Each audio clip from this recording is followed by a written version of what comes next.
Good morning friends.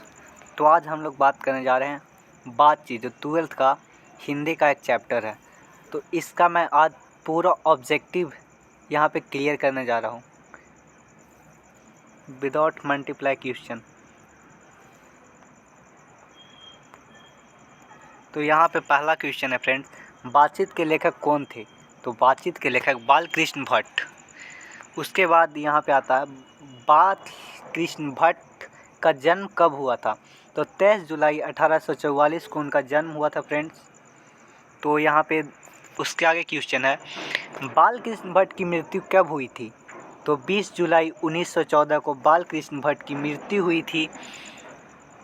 Balkrishna Bhatt का निवास स्थान कहाँ था? तो बालकृष्ण भट्ट का निवास स्थान इलाहाबाद, उत्तर प्रदेश था। बालकृष्ण भट्ट के माता का क्या नाम था? तो बालकृष्ण भट्ट की माता का नाम पार्वतिया देवी था। बालकृष्ण भट्ट के पिता का क्या नाम था? तो बालकृष्ण भट्ट के पिता का नाम बेनी प्रसाद भट्ट था, जो पेशे से व्यापारी थे। बालकृष्ण भट्ट ने आरंभ में किस भाषा का अध्ययन किया था? तो उन्होंने संस्कृत भाषा का अध्ययन किया था। बालकृष्ण भट्ट ने एट्स की परीक्षा कब पास की थी? तो 1867 में उन्होंने इस परीक्षा को पास किया था।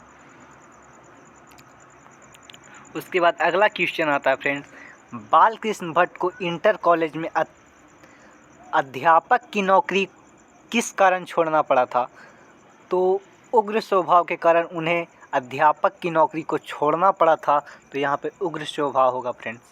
इसके बाद अगला क्वेश्चन है, बालकृष्ण भट्ट ने कितने निबंध लिखे थे? तो उन्होंने लगभग 1000 निबंध लिखे थे, 1000 निबंध। उसके बाद आता है बालकृष्ण भट्ट हिंदी प्रदीप, एक हिंदी प्रदीप नामक मासिक पत्रिका किसने निकाला था? तो ये पत्रिका बालकृष्ण भट्ट ने निकाला था फ्रेंड्स। तो अगला क्वेश्चन है, बालकृष्ण भट्ट ने हिंदी प्रदीप नामक मासिक पत्रिका कितने वर्षों तक चलाया था? तो 33 वर्षों तक इन्होंने मासिक वर्ष पत्रिका को चलाया था। अगला क्वेश्चन है, बालकृष्ण भट्ट किस युग के कवि थे? तो ये सबसे इम्पोर्टेंट क्वेश्चन आता है, बालकृष्ण भट्ट किस युग के कवि थे? तो भारतेंदु युग के ये कवि थे। उसके बाद अगला क्वेश्चन है, बालकृष्ण भट्ट का अगला क्वेश्चन है बातचीत का, यह मनुष्य के बातचीत का उत्तम तरीका क्या है? मनुष्य के बातचीत का उत्तम तरीका क्या है? तो अवाक होकर अपने से बात करना, ये मनुष्य के बातचीत का सबसे उत्तम तरीका है।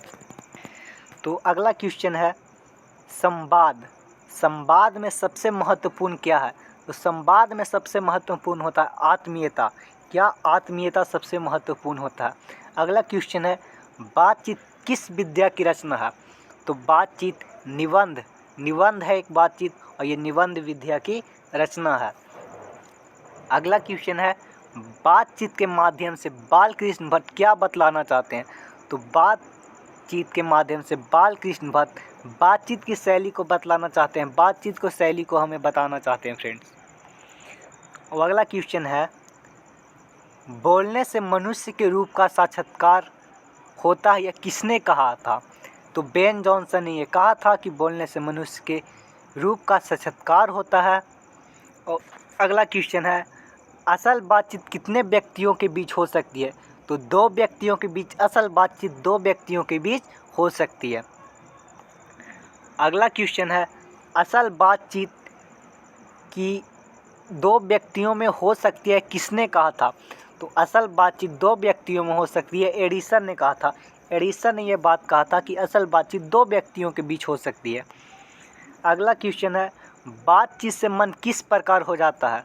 तो बातचीत से मन हल्का और स्वच्छ हो जाता है। बातचीत से मन हल्का और स्वच्छ हो जाता है। अगला क्वेश्चन है, किसके ना होने से दृष्टि गूंगी प्रतीत होती है? किसके ना होने से यह सृष्टि है जो गूंगी प्रतीत होगी? तो अगर वाक शक्ति ना होगी तो सृष्टि गूंगी प्रतीत होगी।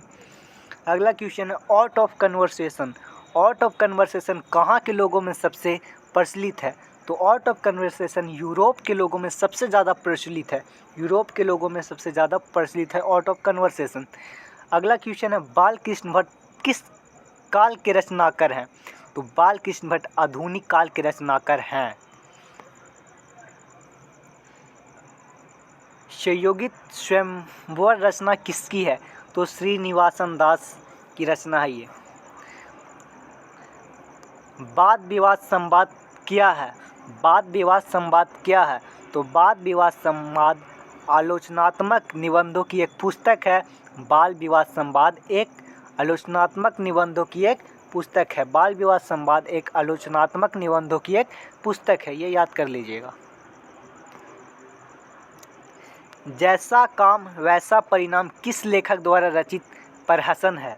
जैसा काम वैसा परिणाम किस लेखक द्वारा रचित प्रहसन है? तो बालकृष्ण भट्ट ने इसे लिखा था फ्रेंड्स।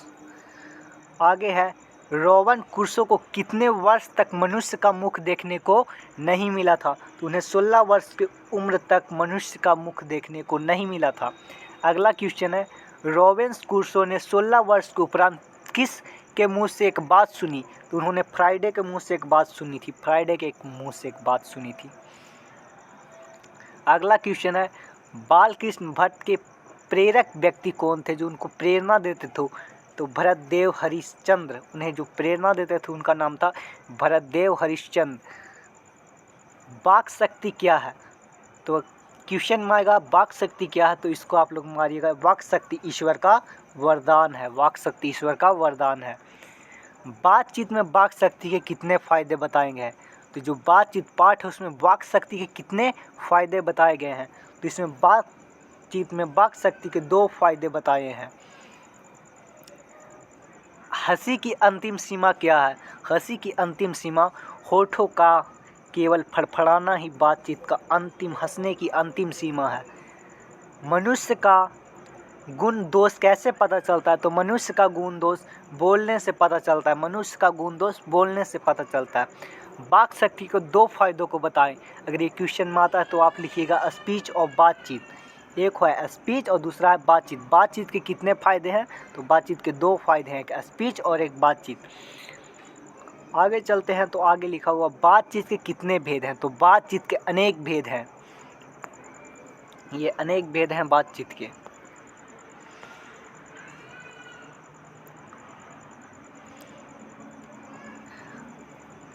बातचीत के प्रभाव को किन उदाहरणों द्वारा समझाया गया? मतलब बातचीत को किसके द्वारा समझाया गया? तो गर्म दूध और ठंडा पानी, इस उदाहरण के द्वारा बातचीत को समझाया गया है। बातचीत शीर्षक निबंध के अनुसार जो कुछ मवाद या धुआं जमा रहता है वह भाप बनकर निकल जाता है। कैसे? तो ये बातचीत के जरिए भाप और धुआं बनकर निकल जाता है। तो बालकृष्ण भट्ट को किसने अंग्रेजी साहित्य के एडिशन और ऑस्टिन की श्रेणी में रखा? बालकृष्ण भट्ट को किसने एडिशन और स्टील की श्रेणी में रखा? तो यहाँ पे क्वेश्चन रॉन्ग हो चुका है फ्रेंड्स। अगला क्वेश्चन आपको दिखाते हैं, यहाँ शायद कुछ गलती है। तो अगला क्वेश्चन है, हिंदी प्रदीप नामक पत्रिका कब निकलना आरंभ हुआ? तो 1877 में हिंदी प्रदीप नामक पुस्तिका निकलना आरंभ हुआ। और ये क्वेश्चन है, बालकृष्ण भट्ट के पिता पेशे से क्या थे? तो मैंने ऊपर बताया था बालकृष्ण भट्ट के पिता पेशे से व्यापारी थे। व्यापारी थे पेशे से। नाटक के आरंभ में होने वाला मंगल पाठ को क्या कहा जाता? तो क्वेश्चन बहुत बार आया फ्रेंड्स, बहुत बार। तो इसे नांदी पाठ कहा जाता है। और इसके बाद एक क्वेश्चन है, 100 अजान एक सुजान उपन्यास के लेखक कौन थे? तो बालकृष्ण भट्ट 100 अजान और एक सुजान के लेखक थे। अंतिम और लास्ट क्वेश्चन है, बालकृष्ण भट्ट ने किस शब्दकोश का संपादन किया था? तो बालकृष्ण भट्ट ने हिंदी शब्दकोश का संपादन किया था, हिंदी शब्दकोश का। और हम लोग आगे पढ़ेंगे उसने कहा था फ्रेंड्स, उसने कहा था हम लोग आगे पढ़ेंगे फ्रेंड्स। तो आप लोग देखिएगा कि उसने कहा था का अगला एपिसोड आएगा तो उसमें आप लोग देखिएगा था उसने कहा था। आप स्क्रीनशॉट लेना चाहते हैं इसका फ्रेंड्स, स्क्रीनशॉट आप ले सकते हैं। मैं इसे थोड़ा जूम आउट कर देता हूं कि आप स्क्रीनशॉट इसको ले सकें। यहाँ पर आप लोग स्क्रीनशॉट इसका ले सकते हैं। ये एक पेज रहा, ये इसका दूसरा पेज।